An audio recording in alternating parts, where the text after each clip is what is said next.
Welcome back to Disney Coffee and Book Talk. Sorry, you guys can hear my cat eating. Um, Mushu, in fact, is eating right next to me. So I'm gonna keep this relatively short. Kind of give you a basis of what this mini series is. This is an MCU, so Marvel, um,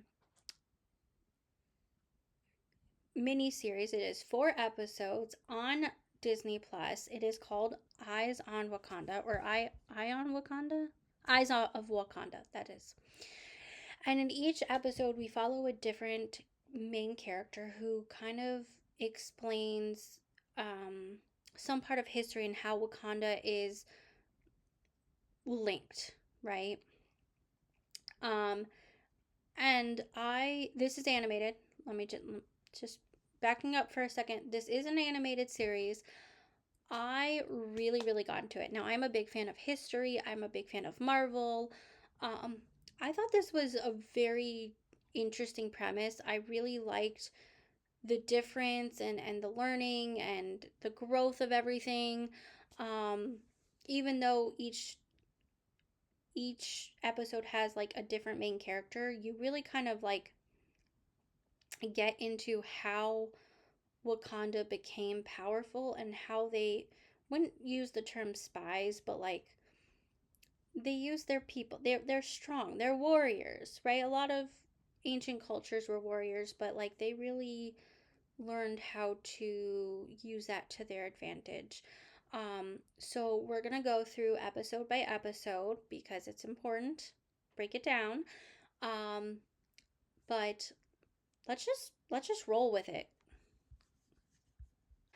Episode 1, Into the Lion's Den, is about a former member of the Dora Milaje, uh, a former member, sorry, named Dora Milaje, is sent to take down a rogue Wakandian named or known as the Lion. So we're going to get into this. We're going back into history where we learn that in the MCU, right, in their timeline, that Wakanda is not a new nation. They have been around for as long as ancient times, right? And they've had a lot of hands in very important moments in history with their people. So that is the whole premise of the show. We're gonna dive right into the Easter eggs. So here we have the panther slash lion look. This is kind of a glimpse of what the lion resembles, but it also kind of gives a little bit of a panther with the mask. Um, a little bit of foreshadowing, and then we are set in Crete, 1200 BC. Sorry, 1260 BC. Anyway, we get glimpses of what Wakanda looked like during this time and how powerful their military is and how strong they are. But they also have a program where they would train individuals and send them out to complete tasks, right?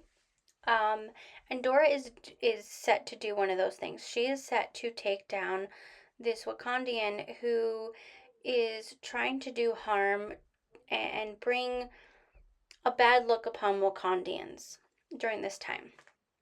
So this guy, the lion, um, has created this huge fleet, right? And she has to take him down. Not just the entire fleet, but him specifically. So she hides and she, goes undercover to find what exact ship he is on to fight him, and in the process she does end up destroying the other ships. Now, not really an Easter egg because we do know that Wakanda has vibranium, but they have had access to vibranium for a very long time, and this is just evidence. We also learned that these spies were called war dogs, and they're spies, right? They're working undercover. While some people may know they're Wakandian, they don't necessarily know the entire purpose of them being within their presence. Let's put it that way. That brings us to episode 2, Legends and Lies. Now, the whole premise of this episode takes place during the Trojan War. So, if you guys don't remember, they pretended to be in a horse, they got through the gates in Troy, and it was all about, destroying the people and taking Helen of Troy, etc. Anyway, however, a Wakandian soldier was sent as a war dog because Troy holds an ancient artifact that they want to collect and keep safe. So while he is fighting alongside, the Trojans, or not the Trojans, but alongside, right? He's really sent there to get the artifact. But this necklace is, in fact, an Easter egg. It very much looks like Poseidon's, or the trident of Poseidon. Poseidon being the god of the ocean, right? Think the Little Mermaid. Poseidon was also a brother to Zeus. Think Hercules, Zeus's father. So we are also linking gods, goddesses, mermaids, um, not just in, the MCU because we have Thor, who is a god, but we also have Disney. What do you guys think? Let me know. We also see a glimpse of the five muses from Hercules, although not exactly the same. It's the same idea, what was inspired by. But we also see that this Wakandian soldier killed Paris, the man who was trying to take Helen away from Troy, which is huge because that was the whole premise, was taking Helen of Troy. And then lastly, this last little Easter egg, or not really an Easter egg, but it is a hidden Mickey. You can see in the water with the lotus, right? The lily pads. I'm losing my words here. The lily pads form hidden Mickeys. Now, in episode 3, Lost and Found, the idea is that, or the plot, I should say, is a powerful stowaway infiltrates the Golden City and threatens the secrets kept within. Now, our Wakandian war dog goes to China in 14 BC to collect one of the artifacts that they have. They have to find it, they have to collect it, and they have to get away without being caught, which is kind of difficult. However, we also have some clues to other Canaanites?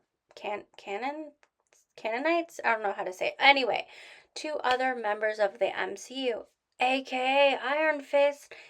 Is this woman the first one? I mean, according to Eyes of Wakanda, she is, right? Or at least that we know of in the actual MCU timeline. And I'm not talking comic book wise. That's pretty interesting. And in our final episode called The Last Panther, we start off with two Wakandians in our past, right? Who have to they're getting this artifact, right? They had to go through hell to get this artifact, but they also meet up with a current, or not current, a future leader of Wakanda, who time travels to tell them that if they do not put that artifact back, that she will be the last Wakanda, well, the last Panther, the last of their kind, and that they will all die out in the future. Now, she didn't exactly say when in the future, but will these two soldiers Wakandans, war dogs, decide to obey their current order, or will they choose to listen to this time traveler and help with the future? I really like this episode. One, because we have time travel, we see past and future, and how really, what we do can affect our future and can affect other people. But also, there's some really important things that we do see in this episode. Which leads us to this. This is the canon event for Black Panther when Killmonger was in the museum looking at Wakandian artifacts, and the people didn't know about the vibranium. That was the moment, right? That was the moment that set off Black Panther. We get to meet him and really know about Wakandians. But there's so much more. So do these two succeed in putting that artifact back for that future, so that instead of having, and as much as we don't like Killmonger and what he did to Chad Boswick's the Black Panther and etc., is that, or they're gonna die out. Right? So they do end up succeeding. I'm not trying to give too much away. It really is a fantastic show. Um, but it just goes to show you that this time jumping future, Wakandians really had a role in a lot as war dogs, right? They were very well ahead of their time, not only um, for their technology, because vibranium, I mean, we always knew that they were ahead because of vibranium, but they also had a hand in super important events throughout history. And so MCU, the timeline, at least, I haven't really talked about, dates and everything, at least in terms of when I talk about um Marvel, when I talk, do my Marvel Easter egg videos, um, are going to be super important. This just goes to show it goes way back. We do know about the multiverse, right? Super important. But there's also a very long timeline on our current Earth. Thank you guys so much for watching till the end. I really hope that if you haven't already watched Eyes on Wakanda, that you go ahead and do so. Like I said in the beginning, I really enjoyed this. It is animated. It's not so much about Black Panther, but about Wakanda's history and how Wakanda. Okay. Uh, how. Yes, I get scared of my dog barking sometimes. And how Wakanda uh, has had a hand in those different pieces of history. I hope that they end up doing a season 2 or putting out more episodes eventually. Um, Again, huge fan, loved it. Hope you do too. Let me know down in the comments. If you haven't already, like, subscribe, hit that bell button, and I'll see you guys next time. Have a fantastic afternoon.